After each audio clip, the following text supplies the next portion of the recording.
चलिए एक और नया टॉपिक पढ़ते हैं, वेल्थ। वेल्थ का मतलब क्या होता है? जनरली हम जो लेमैन लैंग्वेज में बात करते हैं, वो मूवी का फेमस डायलॉग है ना, मेरे पास गाड़ी है, बंगला है, पैसा है, तुम्हारे पास क्या है? तो ये गाड़ी, बंगला, पैसा, ये सब चीजें हम लेमैन लैंग्वेज में जनरली, पहले आसान भाषा में समझो कि वेल्थ क्या होता है। तो ये गाड़ी, बंगला, पैसा, हीरे जवाहरात, सोना चांदी, इन सबको क्या बोला जाता है? वेल्थ। अब इकोनॉमिक्स थोड़ा टेक्निकल लैंग्वेज में जाता है। इकोनॉमिक्स के हिसाब से वेल्थ क्या होता है वो देखते हैं, ठीक है? बुकिश लैंग्वेज में पढ़ के देखते हैं कि वेल्थ क्या होता है। देखिए, वेल्थ टॉपिक ये एग्जाम पॉइंट ऑफ व्यू भी इंपॉर्टेंट होता है, इसमें क्वेश्चन आंसर पूछा जाता है। Wealth wealth refers to anything which has market value and can be exchange for money.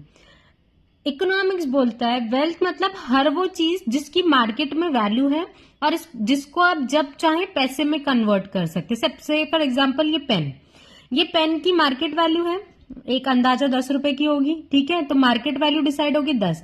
मैं चाहूं तो ये पेन को बेचूं तो मुझे बदले में क्या मिलेंगे? 10 रुपए मिलेंगे, ठीक है? तो ये क्या हो गई? वेल्थ। वैसे भी टीचर, स्टूडेंट, उनके लिए पेन क्या होती है? वेल्थ। तो wealth refers to as anything which is market value and can be exchange for money. आप घर का भी एग्जाम्पल ले लिए, आपका घर है, उसकी एक मार्केट वैल्यू है। अगर आपको बेचना हो तो आप एक वैल्यूएशन निकालेंगे कि मेरे घर की कीमत क्या है, फॉर एग्जाम्पल 1 करोड़, तो उसकी मार्केट वैल्यू निकल जाएगी। आपको जब भी पैसे चाहिए या आपको बेचना हो तो आप अपने घर को बेच सकते हैं और उसके बदले में आपको क्या मिलेंगे? पैसे। अब जैसे कैरेक्टरिस्टिक्स ऑफ वांट पढ़ाना, वैसे ही कैरेक्टरिस्टिक्स ऑफ आपको वेल्थ पढ़ना है। To be regarded as wealth a commodity must possess the following characteristics. क्या क्या होना चाहिए? Utility, scarcity, transferability, externality. समझते एक एक करके। यूटिलिटी तो आप अभी समझ के आए। यूटिलिटी मतलब जिस भी चीज को यूजफुलनेस है जिसमें, उसको यूटिलिटी बोलेंगे। तो कोई भी चीज को जब आप वेल्थ बोलोगे तो बट ऑब्वियस है कि उसमें क्या रहेगी? Utility. A commodity must have capacity to satisfy human want. Example furniture, refrigerator, सब चीजों को क्या बोलोगे आप? वेल्थ। स्कैरसिटी, जिस भी चीज को आप वेल्थ बोलते हो वो अक्सर सबके पास नहीं होती। जैसे रोटी, कपड़ा, मकान ही ले लो, ये वेल्थ में काउंट होता है, बट क्या सबके पास इक्वल डिस्ट्रीब्यूशन ऑफ वेल्थ है? क्या? नहीं। A commodity must be scarce. Scarce मतलब कमी है, in supply and relation to demand.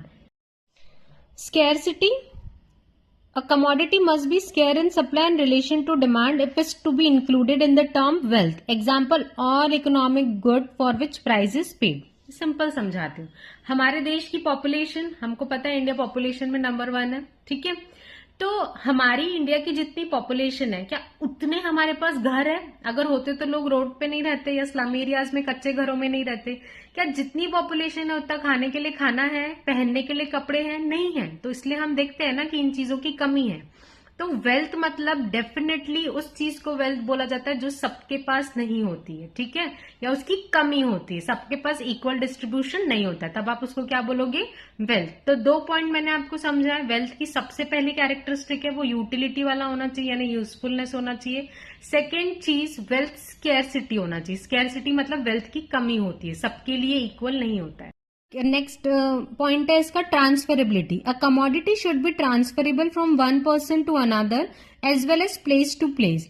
कोई भी कमोडिटी को जब आप वेल्थ बोल रहे हो तो आप इसको ट्रांसफर कर सको। जैसे ये पेन को अगर मैं वेल्थ बोल रही हूँ तो मैं इसको ट्रांसफर कर सकूं, एक पर्सन से दूसरे पर्सन, एक जगह से दूसरी जगह, तभी आप उसको वेल्थ बोलोगे। If the good is material और टेंजिबल, गुड इज मटेरियल मतलब जिसको छू सकते हो, टेंजिबल मतलब अकाउंट्स की लैंग्वेज में जिसको छू के देख सकते हो, then only it is possible to transfer it from one place to another. तो ट्रांसफरेबिलिटी कब पॉसिबल होगी बेटा? जब कोई भी चीज को आप छू सकोगे तभी तो उठाकर एक जगह से दूसरी जगह लेके जा पाओगे, या आप ले जाओगे या गाड़ी मंगाओगे। तो जब तक कोई चीज को छू के नहीं देख सकोगे, टेंजिबल नहीं होगी, मटेरियल एग्जिस्टेंस नहीं होगी, तब तक उसको ट्रांसफर नहीं कर पाओगे। तो ये बाय डिफॉल्ट इसका कैरेक्टरिस्टिक होगा कि जिस भी चीज को आप वेल्थ बोल रहे हो वो ट्रांसफरेबल तब होगा जब उसको छू सकोगे, vehicle, jewellery, etcetera. Point externality, a good can be transfer only if it is external to human body. किसी भी चीज को आप वेल्थ तब बोलोगे जब, पहला पॉइंट पड़े कि ट्रांसफर कर सको। ट्रांसफर कब कर पाओगे? जब वो ह्यूमन बॉडी के एक्सटर्नल हो। Example bag, chair and so on. अब इसको थोड़ा अच्छे से समझना। जैसे ह्यूमन बॉडी के एक्सटर्नल हो मतलब क्या हो मैम? जैसे मेरी वॉच हो गई, वेल्थ है। मार्केट वैल्यू ट्रांसफर कर सकती हूँ। कपड़े हो गए, मेरा स्पेक्स हो गया, मेरी पेन हो गई, मेरी ज्वेलरी हो गई, ये सब चीजें मेरे बॉडी के एक्सटर्नल है। अब कोई कोई बच्चे लाइव क्लास में एग्जाम्पल पूछते, मैम लोग किडनी भी तो ट्रांसफर करते। बेटा वो रेयर ओकेजन है, आए दिन लोग अपनी किडनी ट्रांसफर नहीं करते हैं। ये क्वेश्चन आता है कि मैम लोग किडनी ट्रांसफर करते हैं ना, बट वो तो बॉडी के इंटरनल होती है, तो फिर वो भी वेल्थ। देखो human body is wealth, definitely हमारी बॉडी हेल्थ इज वेल्थ, हमारी बॉडी वेल्थ है, बट नॉर्मल इकोनॉमिक्स लैंग्वेज में वो वेल्थ में काउंट नहीं होता है, ठीक है। तो एक्सटर्नलिटी मतलब सिंपल, जो ह्यूमन बॉडी के एक्सटर्नल है उस चीज को वेल्थ बोलेंगे। पूरे जो कैरेक्टरिस्टिक्स पढ़े उसका एक क्विक रिकैप पढ़ते हैं। वेल्थ मतलब सबसे पहले मैंने आपको पढ़ाया, जिसकी मार्केट वैल्यू हो उसको वेल्थ बोलोगे, और जिसको मनी के बदले एक्सचेंज कर सकते हैं। उसके बाद हमने 4 कैरेक्टरिस्टिक्स देखे। सबसे पहला कैरेक्टरिस्टिक्स हमने क्या बोला, जिस भी चीज को वेल्थ बोलोगे उसमें क्या रहनी चाहिए, यूटिलिटी रहनी चाहिए। यूटिलिटी मतलब यूजफुल होना चाहिए, ठीक है। सेकेंड चीज स्कैरसिटी, मतलब वेल्थ ऐसी चीज है जिसकी कमी होती है, जो सबके पास इक्वल नहीं होती है। थर्ड ट्रांसफरेबिलिटी, वेल्थ मतलब वो चीज जिसको आप एक इंसान से दूसरे इंसान, एक जगह से दूसरे जगह ट्रांसफर कर सको, तब भी उसको वेल्थ में काउंट करोगे, ठीक है। And the last one externality, human body के एक्सटर्नल जितनी भी चीजें हैं वो सब ह्यूमन वेल्थ में काउंट होगी। ये थे कैरेक्टरिस्टिक्स ऑफ वेल्थ।